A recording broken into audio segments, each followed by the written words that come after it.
We're going to crank out 10-8. Let's crank it out. We're going to review tomorrow. We're going to test Monday. Then Tuesday, we're going to 11-1. And Wednesday, we're going to 11-2. We're going to keep grinding. And then if by chance we get towards the end of the year and we don't have any material left to cover, that's wonderful. Which could happen that we have a couple days at the end, possibly. I don't know, I haven't mapped it out, but most likely not, because we'll be dealing with, dodgeball days. Wonderful. You'll be at the dodgeball tournament. So, okay, we're going to talk about two things here. Well, two things. Geometric probability. Okay, geometric probability. And the geometric probability, there's two things we're going to talk about. That is the probability of, I guess, three things, but two with probabilities. And that is the probability of something on a line, and then the probability of an area of a region. Okay, so let's discuss this. What is probability? This is 10.8 geo probability. Okay, geometric probability. What is probability? Like, what's the probability something's going to happen? How likely it'll happen. Yeah, how likely it'll happen. So it's either written like in a fraction form or a percentage form, right? Like, oh, there's 25% chance. Or if you watch the weather, hey, there's 30% chance of showers today. Or, flipping a coin, we could talk about that. So if we went to flip a coin, what's the probability that you're going to get a heads? 50%. 50% or 1 out of 2, right? So the probability is what we would say a desired, or it may be undesired, but something that you're looking at, desired outcome, okay, over total possible outcomes. So, when I say desired outcome, it could be like, hey, the chance that it's going to snow today, and you're like, I don't want it to snow. Well, 30% chance it's going to snow means, right, it's going to be it's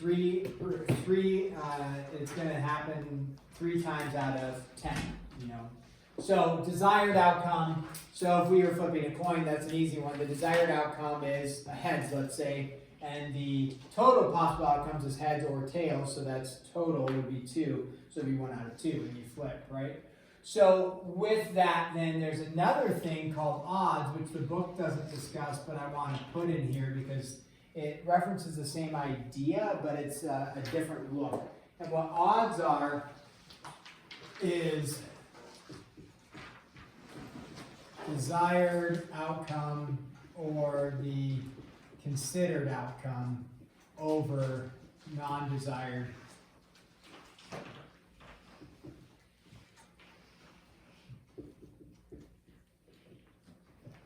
So, with that being said, if we were talking about like the probability of flipping a coin, we just said it was 1 out of 2. In a flipping a coin with the odds, what are the odds? You could either get, if you're aiming for a heads, that's your desired outcome, that's a 1. What's the non-desired outcome? A tails, so that's a 1. So odds would actually be 1 to 1. So if you talk about, oh, what are the odds? You're probably actually saying, what's the probability? So it's just a side note. The book won't talk about odds, but something you should make a note of. If you ever go to the horse track and watch horse racing, which you probably haven't, they don't have horse racing in Missoula anymore, they used to. I think they have it in Great Falls, but if you've ever watched the Kentucky Derby, anybody watch like horse races, the Preakness, Kentucky Derby, Belmont? No horse racers in here? Okay. Well, if you ever do, they talk about when they talk about what they set the odds for the horse. And so if you see a horse and its odds to win the race are 5 out of 4, you're like, if you're thinking probability, that's a really good probability that the horse is going to win, right? Because probability, what would that be? 125% chance the horse is going to win.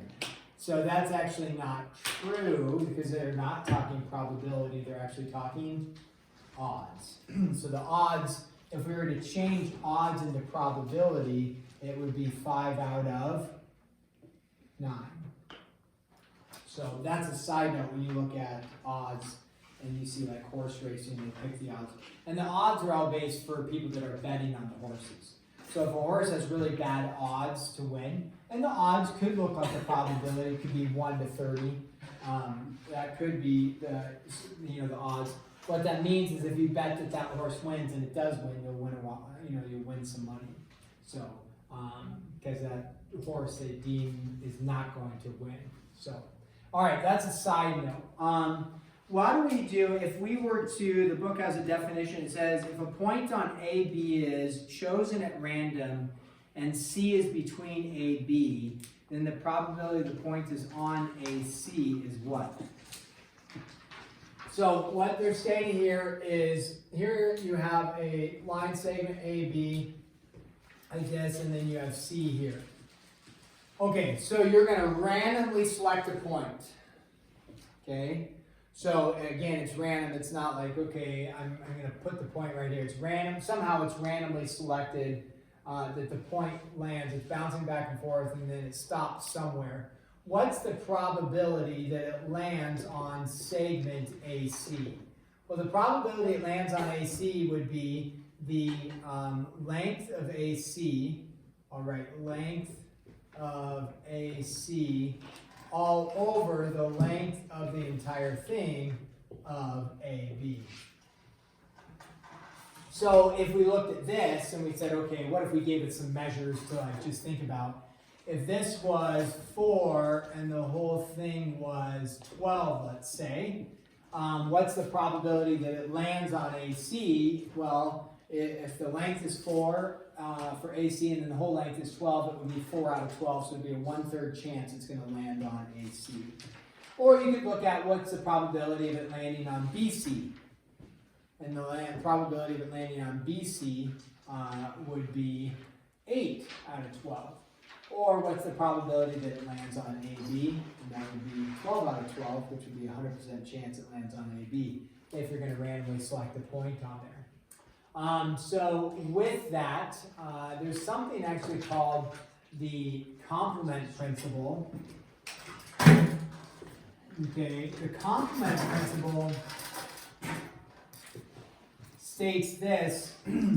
If I said, what's the probability that it's not on CB, let's say, to find the probability that's not on CB, the complement principle says you can take 1 minus everything that's opposite of CB. So in this case, it would be 1 minus the probability of AC. So the complement principle can be used, like in this case, it wouldn't be that helpful, but it could be used. It's just 1 minus everything that's not part of that. So if we want to find what's the probability that it's not on CB, it's 1 minus the probability that it would be, actually, I'm sorry, in this case, I messed it up. Not the not. What's the probability it's on CB is what I wanted to say. It's 1 minus the probability of AC. Oops. There we go. So, we'll see if we come across a problem where we can utilize that, but that's the complement principle. 1. Now 1 stands for like 100%. So 100% minus, or minus 4 over 12 would leave you with 8 over 12, which would be the probability of CB. All right, what about the probability of the area of something? And so if you have the, let's say you have a shape like this, and then you have like the bullseye, whatever. What's the probability that you randomly, you're not throwing like the dart at it, but you're randomly like going to throw something, or it's going to be randomly placed on here. What's the probability that it lands in the shaded region? So if we think about this, we could call this area A, area B, like that. The book describes it as area A and area B.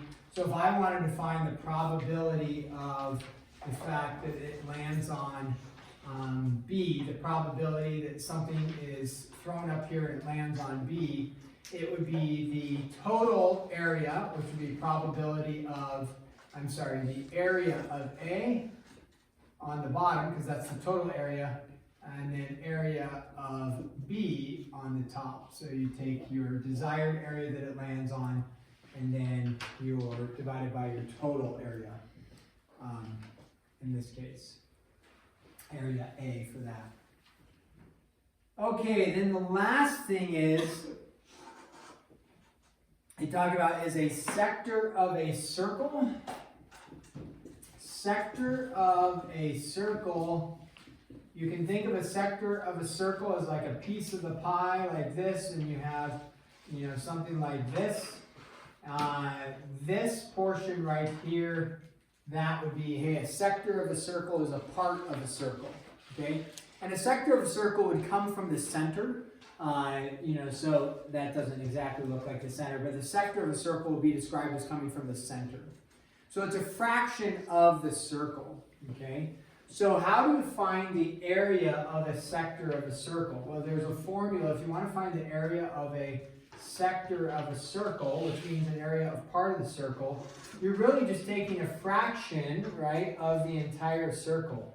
So when we're finding an area of a fractional part of the entire circle, we're going to have, I'm going to leave a space here, pi r squared. You're going to have the area of a circle, and then you want some sort of fractional value of that total area.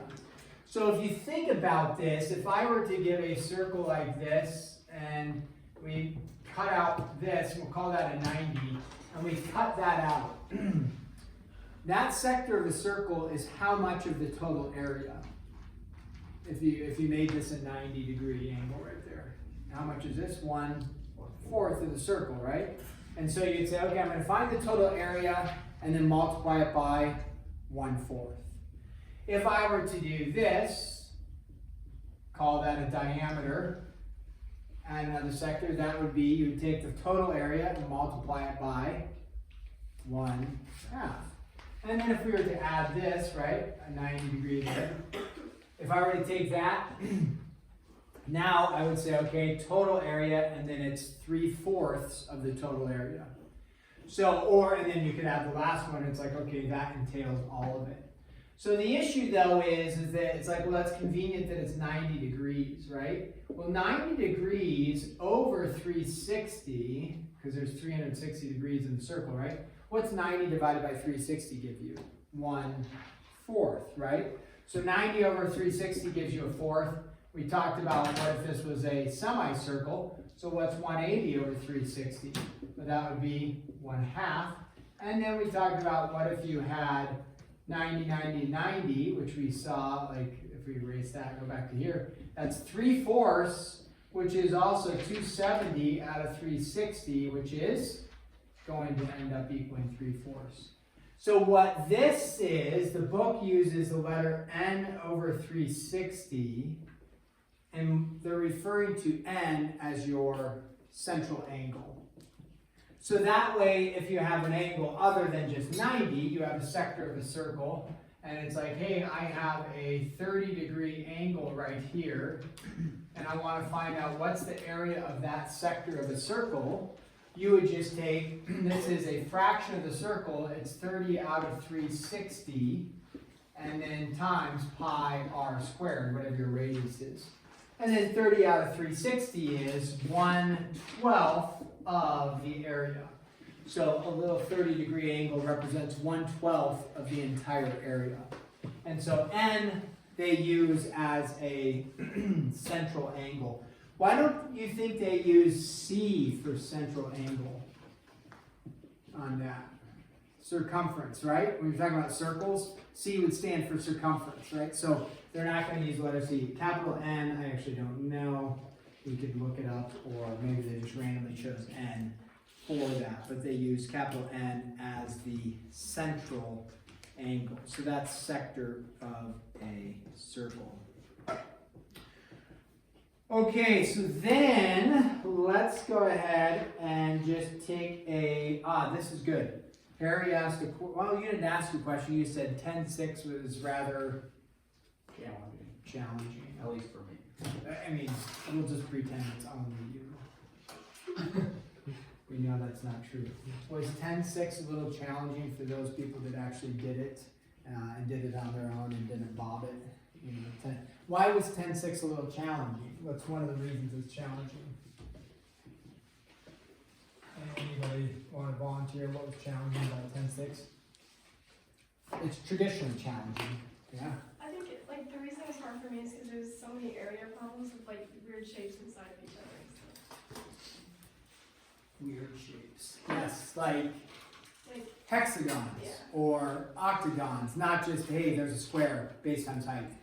And so with a weird shape, what did it require us to do? Math. Yes, yeah, it did. What did we have to appeal to? Our knowledge of chapter 8, which was trig, right? Or your 30, 60, 90s or 45, 45, 90s, right? So yeah, the weird shapes create challenges for us. So let's go ahead and do this. Find the probability that the figure, that a point chosen at random is in the shaded region.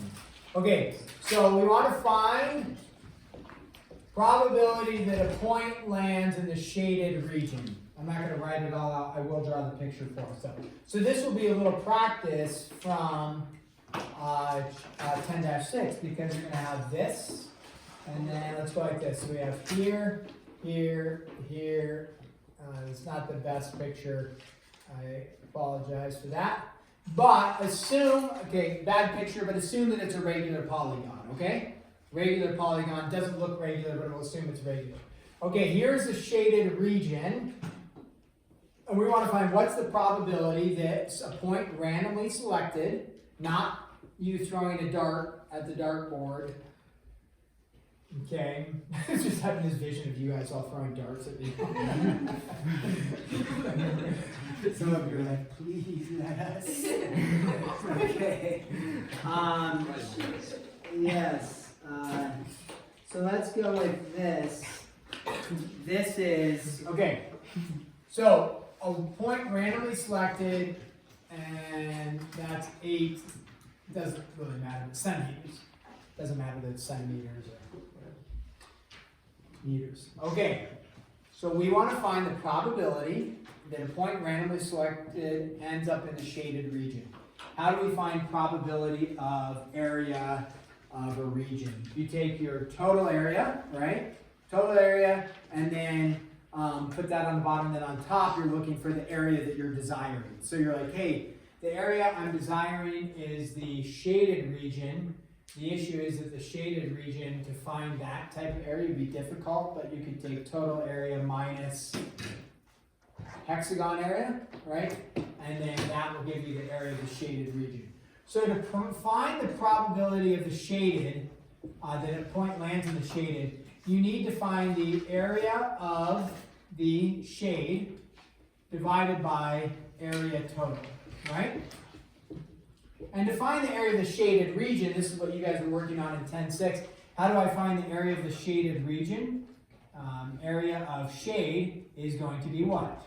It is your total minus your unshaded, right? That's how you find the area of the shaded region. So we just need to find two areas and do a little subtraction in there. Area of, let's start with the area total. Easy? Should be. Because what figure are we looking at for the total area? Circle. So what is the area total? Let's start with this. Area total is equal to pi r squared. 2 pi is referring to circumference 2 pi r. So pi r squared, did they give you the radius for the circle? Yes. They did, right? So that's nice. So we go with pi, and then we go with 8 squared. Okay, so now we just found our area total. We'll just leave it at 64 pi. We don't need to do decimal yet. Or any questions on that? 64 pi. We're feeling good about it?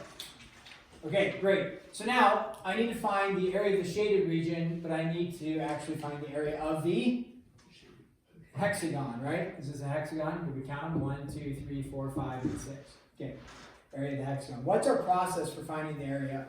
There's a couple different ways. We could find the area of an individual triangle and then multiply that by something. 6. Oh, by 6, yep. Or what's the area formula for a regular polygon? What was it? I gave it to you in 10.6. Area for a regular polygon. Had a P in there, right? For P for perimeter of the polygon. Then what else did it have in there? Apothem had a weird word in there, right? Weird 1/2. shapes and weird words. Apothem, not altitude. And then what other did it have in it? 1/2. 1/2. So there's another, so we could do it two ways. We could find the perimeter of the hexagon, find the apothem, and then divide by 2. Or you could find the area of one triangle, and then how many triangles does a hexagon have? 6 triangles, right? So either way would be acceptable.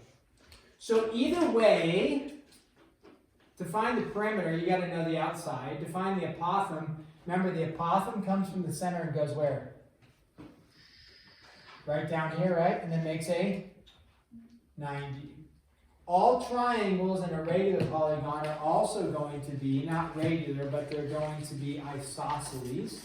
And so they, like this and like this. If this was 8, then that one's 8, then that one's 8, like that, okay? That does not mean this is 8. Okay?